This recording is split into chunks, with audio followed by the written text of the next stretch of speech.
বিজেপিকে হুমকি মামলায় হুমায়ুন কবিরকে প্রায় 4.5 ঘন্টা জিজ্ঞাসাবাদ। রেজিনগর থানায় দ্বিতীয়বার হুমায়ুন কবিরকে জিজ্ঞাসাবাদ করল পুলিশ। যখন হুমায়ুন কবিরকে জিজ্ঞাসাবাদ করছে রেজিনগর থানায় পুলিশ, তখন তার বাড়িতে পৌঁছে গেল শক্তিপুর থানার পুলিশ। ওসিকে আক্রমণের মামলায় শক্তিপুর থানাতেও তলব করা হয়েছে হুমায়ুন কবিরকে। প্রথম তলবে তিনি হাজির ছিলেন না, ফলে দ্বিতীয় তলব করা হলো, যে তলবে তাকে 19 তারিখ শক্তিপুর থানায় হাজির হতে বলা হয়েছে। দলদাস পুলিশ, বিজেপির দলদাস, বিজেপির পদোন্নতিত হয়ে আমার সঙ্গে যে ধরনের ইন্টারগেশনের নামে মানসিক চাপ সৃষ্টি করা বা বিভিন্ন রকম পলিসি, এক কথায় পুরোপুরি আগের সরকার পুলিশকে তাদের দলদাস করেছিল অনেক পরে। বর্তমান পুলিশ মন্ত্রী কোথায় কি করছে জানি না, মুর্শিদাবাদের বহরমপুর পুলিশ ফাঁড়ির পুলিশকে পুরোপুরি বিজেপির দলদাসে পরিণত করেছে। এটাই ব্যাখ্যা করা যায়, এর বাইরে কিছু বলা। 21শে জুলাইকে কেন্দ্র করে রাজনৈতিক চাপানুতন একেবারে তুঙ্গে। কি জানাচ্ছেন আমাদের প্রতিনিধি ময়ূক ঠাকুর চক্রবর্তী, আসুন দেখে নেওয়া যাক।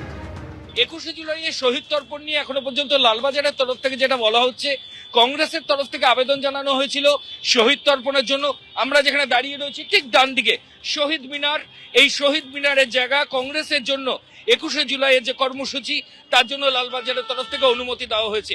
অন্যদিকে ঋতব্রতপন্থী তৃণমূল কংগ্রেসের যারা সদস্য, তারাও কর্মসূচির জন্য আবেদন জানিয়েছিলেন।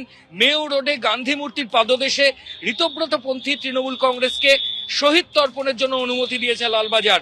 এবার কালীঘাট তৃণমূল কংগ্রেসের তরফ থেকে যে আবেদন করা হয়েছিল, তারা প্রথমে চেয়েছিলেন ভিক্টোরিয়া হাউস, আমার ঠিক পেছনে যে জায়গা যেখানে 21শে জুলাই তারা করতেন, কিন্তু 2 মাসের জন্য ওখানে 163 বিএনএসএস অর্থাৎ জমায়েত নিষিদ্ধ করেছে লালবাজার।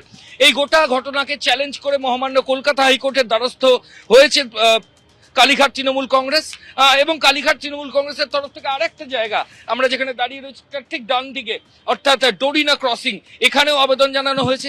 কিন্তু লালবাজারের তরফ থেকে স্পষ্টভাবে যেটা বলা হচ্ছে যে এখানে তারা অনুমতি দিতে পারছেন না, কারণ পাশেই অন্য রাজনৈতিক দলের কর্মসূচি চলছে, এখানে অশান্তি হওয়ার একটা সম্ভাবনা রয়েছে। ফলত কলকাতা পুলিশের তরফ থেকে বলা হচ্ছে তাদের বিকল্প জায়গা হিসাবে ব্রিগেড প্যারেড গ্রাউন্ডের কথা বলা হয়েছিল, যদিও কালীঘাট তৃণমূল ব্রিগেড প্যারেড গ্রাউন্ডে 21শে জুলাইয়ের কর্মসূচি করার জন্য কোনো সম্মতি এখনো পুলিশকে জানায়নি। ফলত পুলিশ আধিকারিকরা এখনো কোনো অনুমতি দেননি। তারা গোটা বিষয়টা মহামান্য কলকাতা হাইকোর্টের যে দৃষ্টি, সেই দিকেই তারা রয়েছেন। ক্যামেরা অতনু কুণ্ডুর সঙ্গে ময়ূক ঠাকুর চক্রবর্তী, এবিপি আনন্দ, কলকাতা। এবিপি আনন্দ, এগিয়ে থাকে, এগিয়ে রাখে।